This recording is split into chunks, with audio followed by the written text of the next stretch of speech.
Hey everybody, welcome back. Just want to thank you for being here with me. We are doing well. I'm making a lot of progress with school and everything. But I'm really starting to put words to ideas I've had in the past concerning psychotherapy and kind of my vision for how I want to provide psychotherapy. And I thought it would be really enjoyable to talk to you a little bit about those ideas.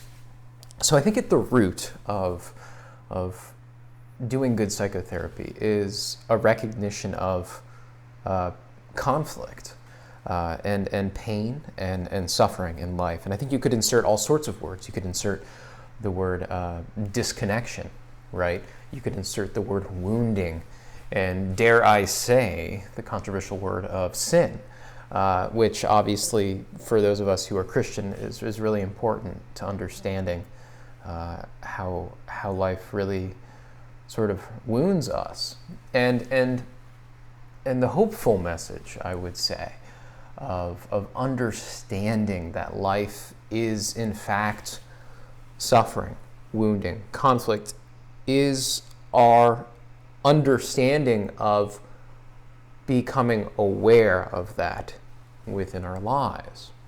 It's the context of coming to awareness of pain, of conflict, that actually heals us.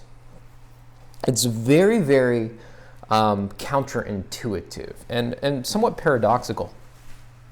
And of course, a great mystery, far removed from any kind of medical understanding, that it is in really embracing conflict that we find true freedom, true peace, happiness, and well-being. It's really incredible. So I want to differentiate, based off of that presupposition, two modes of suffering.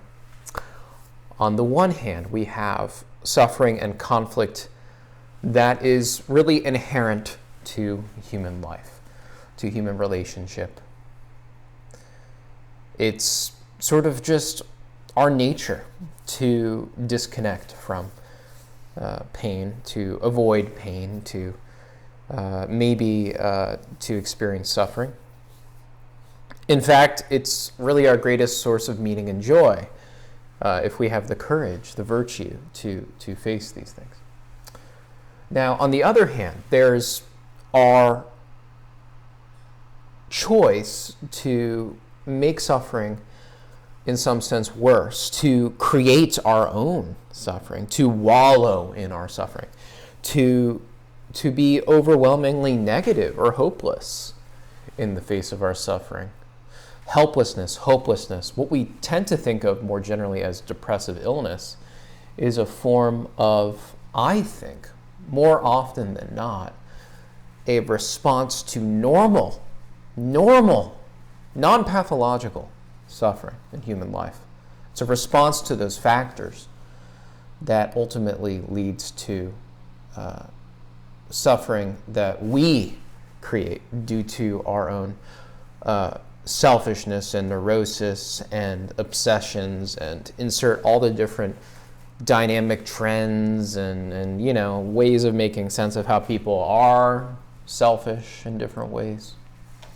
But this is how I've conceptualized it. Because how often, think about it intuitively, have you, as an individual, fallen victim to beating yourself up, right? Or perceiving the world in a way that wasn't entirely accurate, right? Here you are making it seem like, you can think of social phobia. I'm thinking that this other person is making fun of me. Therefore, I am worthless. They looked at me a certain way. Therefore, yada, yada, yada. Yes. How much of our suffering is the product of our own mind?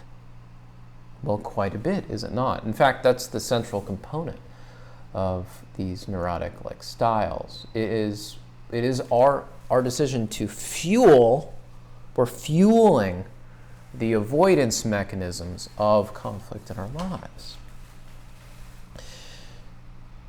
So we have these two different kinds of suffering. The suffering inherent to life, and then the suffering that we willfully choose to create through our avoidance strategies, our selfishness in many ways.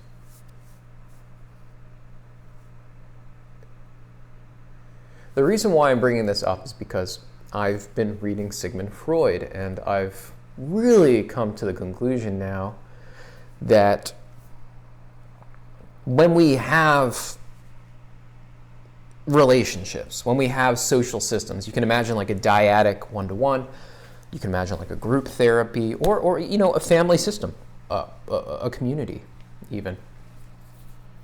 It's my fundamental belief that the participation in the system that supports recognition of conflict, of transcending conflict, of even completely sharing some kind of story surrounding how conflict is a solution, right? How it's a hopeful message. I mean, just consider the teaching of the church about original sin, how we can truly live forever despite death.